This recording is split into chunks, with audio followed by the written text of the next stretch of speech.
Assalamualaikum warahmatullahi wabarakatuh. Hello everyone, let me introduce to myself. My name is Dwi Satria Gunawan. Number NPM 2441103IK. I'm from class management 24CX Universitas Teknokrat Indonesia. Pada video kali ini saya akan membahas materi yang berjudul Kepemimpinan Efektif di Era Modern. Slide pertama ini yaitu slide pembuka memperkenalkan topik utama yang akan saya bahas, yaitu leadership style atau gaya kepemimpinan.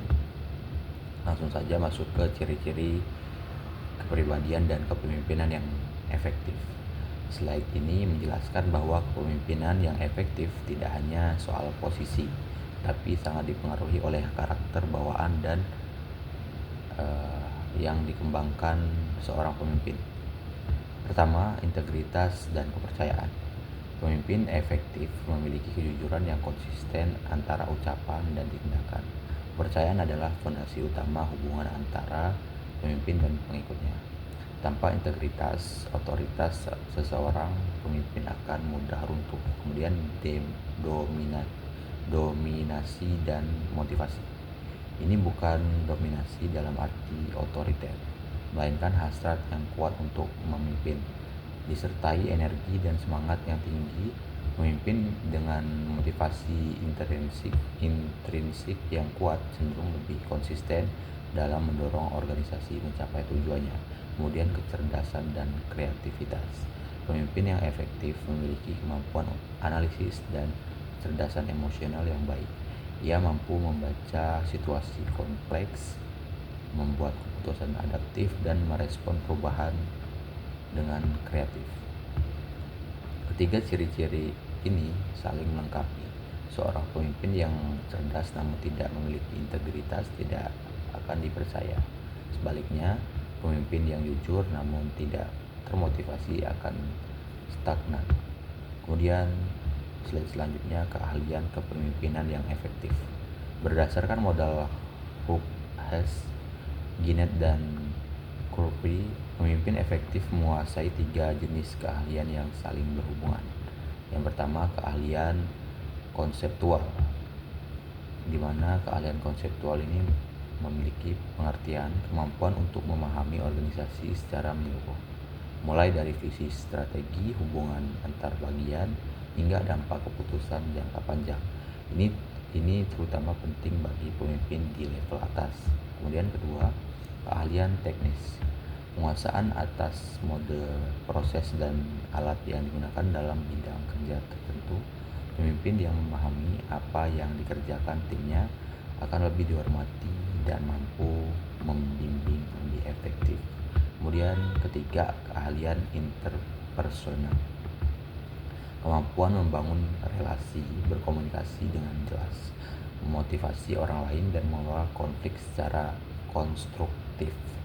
Ini relevan di semua level kepemimpinan. Kemudian kompetensi manajerial.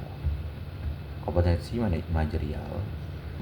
manajerial adalah kemampuan nyata yang ditujukan pemimpin dalam menjalankan fungsi manajemen sehari-hari.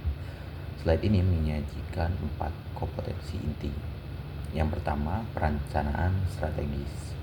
Menetapkan visi, misi, dan tujuan jangka panjang, lalu menyelaraskan sumber daya organisasi agar mendukung prioritas tersebut. Pemimpin yang baik tidak hanya reaktif tetapi proaktif dalam merancang masa depan. Kemudian kedua, pengelolaan SDM atau MSDM.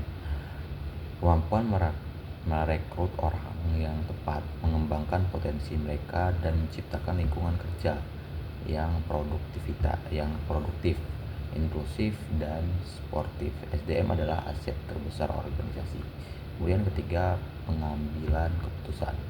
Menggunakan kombinasi data, pengalaman, dan intuisi untuk membuat keputusan yang tepat, bahkan dalam kondisi ambigu atau tekanan tinggi. Pemimpin yang baik tidak paralisis oleh ketidakpastian. Kemudian keempat, inovasi dan adaptasi. Mendorong tim untuk berpikir kreatif, mengelola perubahan dengan tenang, dan merespon dinamika bisnis secara proaktif di era yang cepat berubah. Adaptabilitas adalah potensi kritis. Kemudian slide terakhir, slide kelima, ringkasan 3 pilar pemimpinan efektif.